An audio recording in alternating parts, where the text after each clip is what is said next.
Ladies and gentlemen, blerds and nerds, freaks and geeks, it is your boy Nix, and I am here to talk about a BlerdCon giveaway. Now, in partnership with the homie Nurse J Becky, my boy J Toon, the good folks over at Blerd Over, Uncle Navy Montel, the Spicy Ramen Podcast, and of course Uncle Slim Jones, we have come together to bring you guys the epic BlerdCon giveaway. We are giving away a VIP ticket. Yes, one VIP ticket for BlerdCon, which takes place July 16th through July 18th of this year. Now, here's how to get your hands on it. You must have already received the COVID-19 vaccine and vaccination and your vaccination card. That's step one. After that, just be following your boy, DYSG, Nurse J Becky, at JToon, Blerd Over, Navy Montel, Spicy Ramen Podcast, and of course Slim Jones. The original post is going to be on Nurse J Becky's page, so you must go there, like that post, share that post in your story on IG, tag 2 people in the comments of the post, and then comment done when completed. That's all you got to do. The winner will be selected on June 7th, and please be sure to have a valid email address to receive the ticket. And there's gonna be some other swag that comes with that ticket. More details to come. Ladies and gentlemen, blerds and nerds, freaks and geeks, this is Do You Speak Geek, episode 79.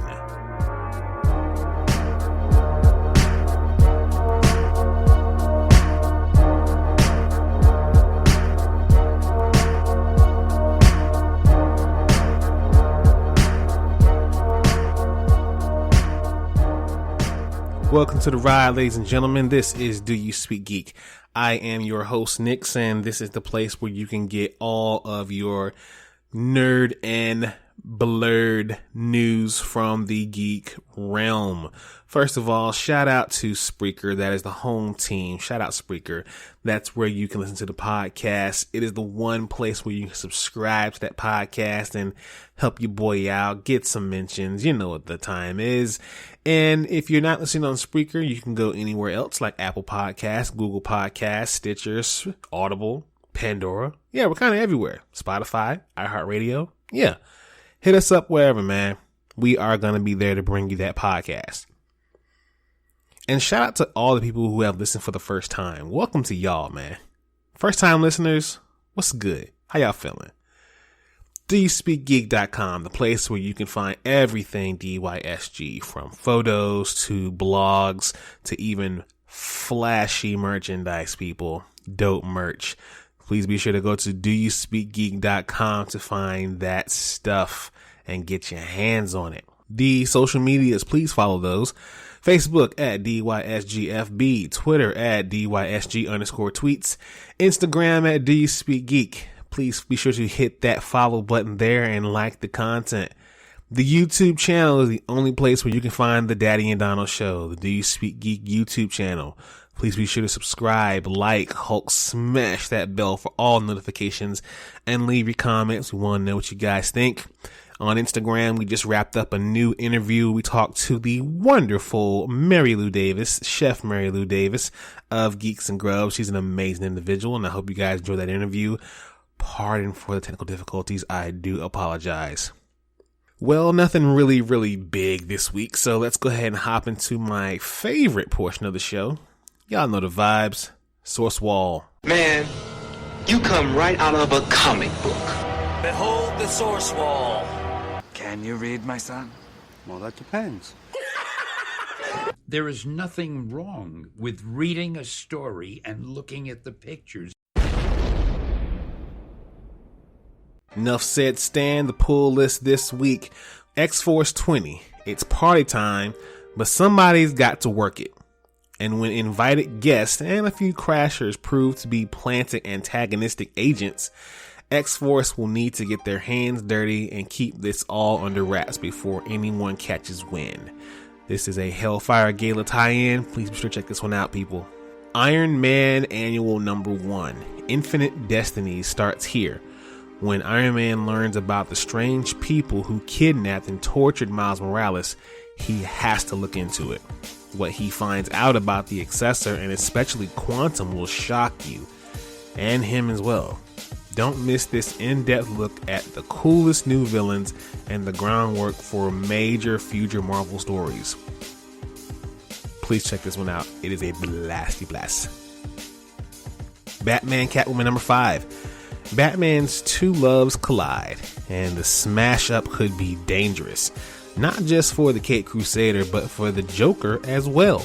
In order to prove her mission is righteous, Phantasm takes Catwoman out on a hit against one of the men responsible for the disappearance of her son. Unfortunately for Selina Kyle, this isn't the first time she's gone behind Batman's back to try to do the right thing. So she's far too aware of how bad a thing will turn after this will take effect. Also in this future, it's Harley Quinn ready to avenge Mr. J. Check those comics out at your local comic book store, people. In Source Wall news, DC announced Batman the World. Now I know you all out there are kind of sick and tired of Batman, but here we go, another Batman book. DC Comics has been providing readers with a wide array of different Batman and Batman related stories, throwing the publishing's Caped Crusader into a wide array of contexts and creative teams. The latest to join that will be Batman the World, a hardcover anthology that will represent a first of its kind publishing event. The World will feature Batman stories by top creative teams from across the globe, each of which will take place in their home countries. The anthology will feature short stories from and be localized in the following territories: North America, France, Spain, Italy, Germany, the Czech Republic, Russia, Poland, Turkey, Mexico, Brazil, China, Korea, and Japan. Batman the World will be released on Tuesday, September 14th. Sounds pretty interesting. Nice little take, a global take on Batman. Let's see what happens with that. Let's watch this. Watch this, y'all. Thunder.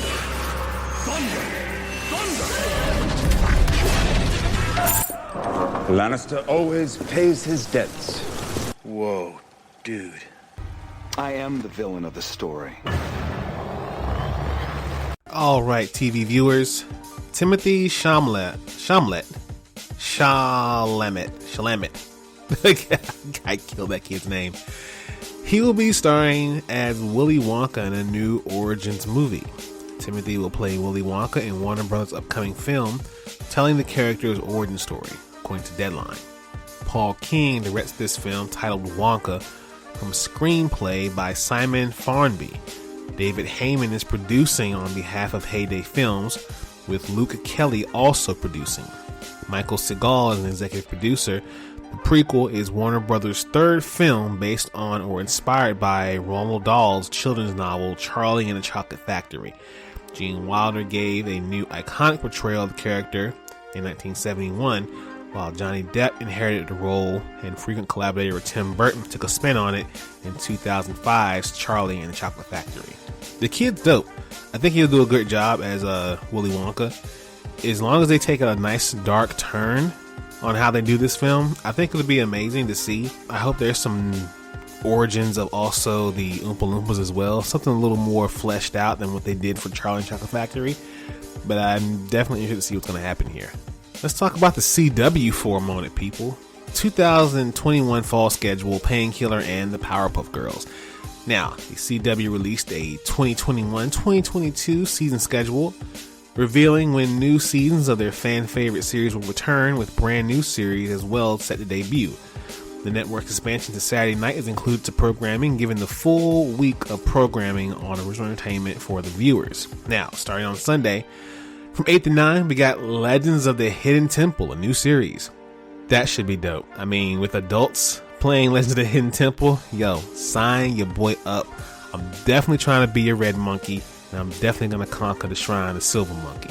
Let's get it. And also from 9 to 10, we got Killer Camp. On Monday from 9 a.m. from 8 to 9, we have All American, new season there. And from 9 to 10, we have 4400, a new series. Tuesday nights, we still have 8 to 9, we have The Flash. And from 9 to 10, we have Riverdale, a new night. Both The Flash and Riverdale will start their new seasons this fall with special 5-episode events on Tuesdays. So, let's see how that goes. Wednesday nights from 8 to 9, we have Legends of Tomorrow on a new night. And on Wednesdays from 9 to 10, we have at a new night also Batwoman. Friday nights from 8 to 9, we have Penn and Teller Fool Us. And from 9 to 10, on a new night, we have Nancy Drew. Now, the inaugural Saturday schedule will kick off on Saturday, October 2nd with the iHeartRadio Music Festival at 8 o'clock. When the CW moves to regular programming, Saturdays will be as follows: from 8 to 8 to 8:30, Whose Line Is It Anyway? Also, in that 8:30 to 9, we have Whose Line Is It Anyway? And from 9 to 10, we have World's Funniest Animals. The network also shared that top 2 of their network's eagerly anticipated series will be coming: All American Homecoming and Naomi will make their debuts in the mid-season of 2022, along with Charmed Season 4, DC Stargirl Season 2, Dynasty Season 5, In the Dark Season 4, Kung Fu Season 2, Roswell, New Mexico Season 4, and Superman and Lois Season 2. Now, Black Lightning has ended its run after 4 seasons, and unfortunately for fans of the CW series, it's the end of the story for Khalil Payne, aka Painkiller, as well. On Monday, the network announced that they will not be moving forward with Painkiller's spin-off series. The series has been announced last fall and was given a backdoor pilot on the 7th episode. However, it is not going to be greenlit. Hopefully, it'll be picked up by HBO Max. I'm not gonna lie, y'all, I was really getting into Painkiller these last few episodes of Black Lightning, and I was like, okay. I mean, me personally, I wanted to see a Thunder and Lightning series instead. But after watching Painkiller, I'm like, okay, it's just a Black Winter Soldier. But then I started getting more into it. I'm like, okay, I might be in, and yeet it right from under me. Oh well. Now, the Powerpuff Girls pilot eventually did not make the cut and will be reworked as a new pilot. Thankful for eager fans, the cast and crew will largely stay attached to the project, including Chloe Bennett, Dove Cameron, Yana Peralt, and Donald Faison, as well as writer-producers and other cast members as well. Mark Pedowitz expanded on the decision. The reason we do pilots is sometimes things get messy. This was just a miss. Said CW, we believe in the cast completely, and we believe in Diablo and Heather, the writers. In this cast, the pilot just didn't work. So, they know something that we don't. We'll wait to see what happens. Amazon officially buys MGM for $8.45 billion. Sheesh. You should be able to kill somebody saying that. $8.45 billion. Shout out to Cat Williams. Amazon and MGM have officially announced plans for a merge underway. Since last week, the merger has been rumored, but the companies have now confirmed Amazon will acquire MGM, the studio behind the James Bond franchise, for $8.45 billion. MGM is a nearly 100-year-old studio with an extensive back catalog of films to match its age. Amazon likely hopes that the company's film catalog will help bolster its streaming presence, as its original programming has been focused on producing television shows like The Boys, Invincible, Lord of the Rings, and The Wheel of Time. Amazon says its plans to preserve MGM's heritage and catalog of films while making the catalog easier to access. MGM Studios' biggest franchises include James Bond, The Rocky Saga, and Pink Panther. The merger also follows news that Warner Media with a spin-off of AT&T to merge with Discovery, and could only be the start of a new round of corporate combining in the entertainment industry as mid-sized companies seek to compete with behemoths like Disney and Netflix. I mean, I get it. If right there at the end, if that's why they're doing this, to compete with those companies, I say go for it. We need more companies doing things. We don't need a monopoly out here. And yeah, I say let's get it. I would love to watch some of these older MGM films, the classics. Oh, the classics.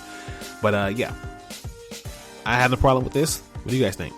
Aaron Taylor Johnson to play Kraven the Hunter in a solo Marvel film. Now, a new report had gone live saying Kraven the Hunter's own solo film will have Aaron Taylor Johnson, in case you guys don't know who that is, that's Quicksilver, the one who died, the one who said you didn't see that coming, According to Sony, he will have nabbed the role as Sergei Kravenov to life, and he will be the one playing him in a solo film. And also, he will be a part of any future films involving Spider-Man or Venom. Kraven the Hunter, Sergei. It's gonna be dope. He can definitely do the accent. I definitely want to see what's going to happen there. The movie is slated to debut on January 13th, 2023. And this date will give Marvel more breathing room, as much of 2022 will be filled with blockbusters that were originally set for 2020 and 2021. Cobra Kai Season 4 teaser confirms the return of a major villain. Now, in the final episode of Season 3, we saw some pretty serious hints that Season 4 would mark the return of the villainous Terry Silver, the man who founded the Cobra Kai dojo along with John Kreese. He was given a secret backstory throughout Season 3, with the reveal that he was a prisoner of war alongside John Kreese in Vietnam, and a scene in the finale saw Kreese pick up the phone to give an old war buddy a call. It seems as though Silver's return was a sure thing, but any doubt of this was misdirection has now been put to rest. That there's a teaser trailer out right now, and it shows the modern day version of Terry Silver back once again being played by Thomas Ian Griffith. The Netflix officially announced Silver's return to Cobra Kai Season 4. Man, yeah, I'm all for this. Part 3 wasn't my favorite Cobra. It wasn't my favorite Karate Kid part, but it was good. It was good. Maybe this will also see the return of Mike Barnes, the bad boy of karate, right? Maybe that rumor that Julie Pierce is really Tori's mom. Maybe we will see that also. I don't know. Cobra Kai is going to be an amazing show, people. It's an amazing show. It's looking to be even more amazing as we go further and further through the seasons. I think what they do perfectly is blend the nostalgia with also new character development as well. That's why Cobra Kai is such a dope show. And finally, Marvel has finally revealed that Oscar Isaac is your Moon Knight. Several months after Variety first broke the news, Isaac was in talks to play Marvel Studios' upcoming Disney Plus starring character for Moon Knight. Well, now Marvel has officially and finally confirmed the 42-year-old actor will headline the project. Naturally, Marvel did so via the tweet that reads, "We are Moon Knight," with Oscar Isaac slyly tipping of the hat, saying that he's the elite soldier, mercenary Mark Spector, who has multiple distinctive personalities, which he developed after he becomes the embodiment of Khonshu, the Egyptian god of the moon. Can't wait to see this series. If nothing else, that it will shut up all the fanboys who say Moon Knight is just Marvel's Batman. You're gonna see why Moon Knight is dope. Let's hop into Thumb Life. Peace, love, and video games! It's on like Donkey Kong.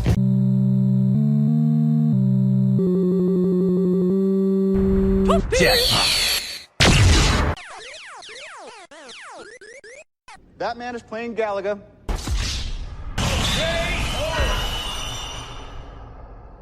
Alright gamers, the IGN Expo has been announced following up on last year's event. IGN has announced the IGN Expo will take place this year on June 11th. Last year, the digital event took place across 5 different days, but this time around, fans can expect to see one long showcase featuring announcements, game reveals, new gameplay footage, and more. The IGN Expo is part of the company's Summer of Gaming event, and video game fans can expect to see a lot of additional announcements throughout the season. At this time, there has been no information revealed on which publishers will be participating. The IGN Expo, like I said, June 11th, and it will begin at 1 p.m. Pacific, 4 p.m. Eastern. I'm definitely looking forward to right now to some more gaming news. Me personally, I don't have a game that I'm looking forward to right now. I usually always do. Right now, I don't have that. I'm really like, yeah, I want to play that. And it could be because I don't have a PS5 yet. One of these days, I'm going to hop on this podcast and tell everyone I have a PS5. Just ain't today. All right. Sega's Sonic the Hedgehog anniversary stream announcement. So this past week, Sega had an anniversary stream for Sonic the Hedgehog, our favorite blue speedster. And here are the announcements. New Sonic video game has been announced. During the stream, Sega gave fans a brief teaser trailer for the next 3D game in the series, being developed by Sonic Team. It announced its first flagship since Sonic Forces, which came out back in 2017. A new title for the new game hasn't been announced just yet, but Sega has confirmed that it will be released on PC, Switch, PS4, PS5, Xbox One, Xbox Series XS sometime in 2022. Fortunately, with that game still far off, it may be a little bit long before any additional details will be revealed. The fact that a new Sonic game is getting announced and new games getting made is a pretty big deal. Sonic Colors Ultimate. In addition to that, there's an enhanced upgrade of 2010 Sonic Colors as part of the Sonic Central event. In addition to the first reveal, Sega released the first trailer of the title and announced it will launch on PS4, Xbox One, Switch, and PC on September 7th. The announcement came with a previous leak that indicated there would be some more sort of remaster of Sonic Colors in the way anyway. And Sonic Origins is announced. During the stream, Sonic Origins was announced, a new compilation featuring some of the characters' earliest adventures. Fans will get a chance to explore the franchise's first games, but there will be also some fresh content as well. For those that never played the original Sonic games and those eager to play some classics, this should be an exciting offer. Included in this little package will be Sonic Hedgehog 2, Sonic 3 and Knuckles, and Sonic CD. I wish they would have included Sonic Pinball, but that's just me. And as for me, I'm gonna get out of here. Thank you all so much for listening. Please be sure to subscribe to the content, like the content, follow the content. Let your boy know what you think about that content. Visit the website, doyouspeakgeek.com. Follow us on our social medias, Facebook, Twitter, and Instagram. Check out the YouTube channel. Be sure to like and subscribe there. As always, people, live to play to win to live. I speak geek. Do you speak geek?